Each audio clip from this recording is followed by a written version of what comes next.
नमस्कार।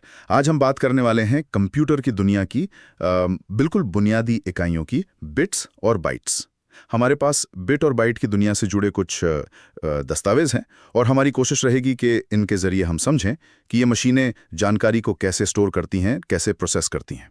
तो चलिए शुरू करते हैं। सबसे पहले ये बिट क्या भला है? ये कंप्यूटर में डेटा की सबसे छोटी मतलब एकदम छोटी इकाई है।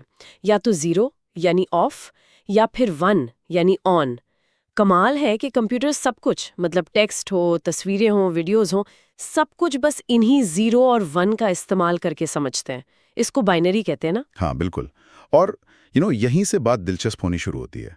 सोचिए, सिर्फ दो सिग्नल, ऑन या ऑफ, और डिजिटल दुनिया में जो कुछ भी मौजूद है उसका आधार यही है। अच्छा, ये तो हुई बिट की बात। पर अकेला बिट तो ज्यादा कुछ कर नहीं सकता होगा। यहीं पर शायद बाइट आता है। हाँ, बिल्कुल। देखिए, एक बाइट में होते हैं 8 बिट्स। जैसे मान लीजिए 01010110।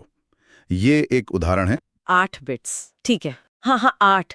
और ये जो 8 बिट्स का समूह है, ये एक अक्षर जैसे ए हो गया या बी या कोई नंबर मान लीजिए 1 या फिर कोई स्पेशल सिंबल जैसे @ उसको स्टोर करने के लिए काफी होता है।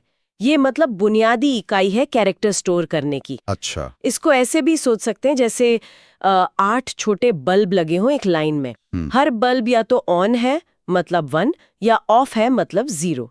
अब इन 8 बल्बों का हर अलग कॉम्बिनेशन मतलब कौन सा ऑन है कौन सा ऑफ है, जैसे 10110011, वो एक अलग अक्षर या नंबर या यहाँ तक कि किसी रंग का शेड या किसी गाने या वीडियो का एक छोटा सा हिस्सा भी दिखा सकता है। ओके, तो हर पैटर्न का एक मतलब है। हाँ बिल्कुल।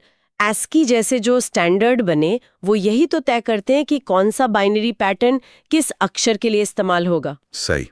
और यहीं से फिर वो कहानी शुरू होती है, KB, MB, GB वाली इकाइयां कैसे बढ़ती हैं। हाँ, यहीं पर मामला और दिलचस्प हो जाता है। स्केल की बात आती है। हाँ, 1 बाइट तो हो गया 8 बिट्स। सही। फिर आता है 1 किलोबाइट यानी KB। इसमें 1000 बाइट्स नहीं होते, शायद कुछ और होता है। नहीं, 1000 नहीं। ये कॉमन कंफ्यूजन है। असल में 1 KB में 1024 बाइट्स होते हैं। 1024? ये अजीब नंबर क्यों? अजीब लगता है पर कंप्यूटर के लिए ये बहुत सीधा है, क्योंकि कंप्यूटर बाइनरी में काम करते हैं यानी 2 की पावर में, और 1024 जो है वो 2 की पावर 10 210 होता है। अच्छा। हाँ, तो कंप्यूटर के लिए 1024 से डील करना 1000 के मुकाबले ज्यादा आसान और एफिशिएंट है। समझ गया। तो ये पैटर्न आगे भी चलता है। बिल्कुल। 1 megabyte MB is equal to 1024 kilobyte KB।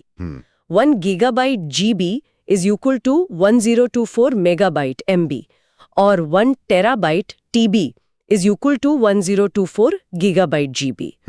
ये ऐसे ही बढ़ता जाता है। ठीक है, पर ये जानना मतलब KB, MB, GB का पैमाना, ये आम इंसान के लिए क्यों जरूरी है? इसका क्या मतलब है रोजमर्रा में?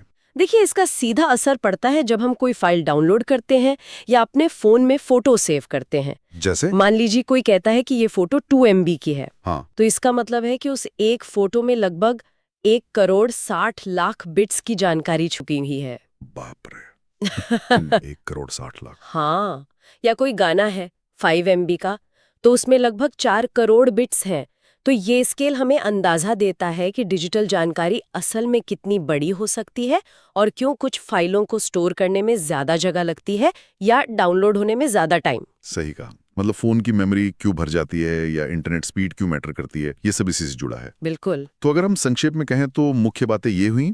बिट सबसे छोटी इकाई, बस 0 या 1। हाँ, बाइट 8 बिट्स का ग्रुप जो करीब एक अक्षर स्टोर कर सकता है। सही। बाइनरी कंप्यूटर की भाषा, सिर्फ 0 और 1 वाली। एकदम। और KB, MB, GB, TB ये डेटा को नापने के बड़े पैमाने हैं जो 1024 के गुणक में पड़ते हैं। बिल्कुल सही कहा आपने। ये बुनियादी बातें समझ आ जाए तो डिजिटल दुनिया कैसे काम करती है इसका अंदाजा लगाना बहुत आसान हो जाता है। तो आज की चर्चा का सार यही है कि ये छोटे छोटे बिट्स और बाइट्स ही हैं जो पूरी डिजिटल दुनिया की इमारत खड़ी करते हैं। शुरुआत होती है एकदम सरल 0 और 1 से, और ये बढ़ते बढ़ते इतनी बड़ी मात्रा में जानकारी को संभाल लेते हैं। हाँ, और सोचने के लिए एक आखिरी बात छोड़ जाते हैं। ये सोचना कितना दिलचस्प है कि यही साधारण 0 और 1 मिलकर आज के दौर के वर्चुअल रियलिटी या आर्टिफिशियल इंटेलिजेंस जैसे कितने जटिल, कितने कॉम्प्लेक्स अनुभव बना सकते हैं। ये दिखाता है कि कैसे बहुत ही सरल नियमों से भी कितनी जटिल, कितनी विविध प्रणालियां उभर सकती हैं। सिर्फ ऑन और ऑफ से इतनी गहराई, वाकई कमाल है ये।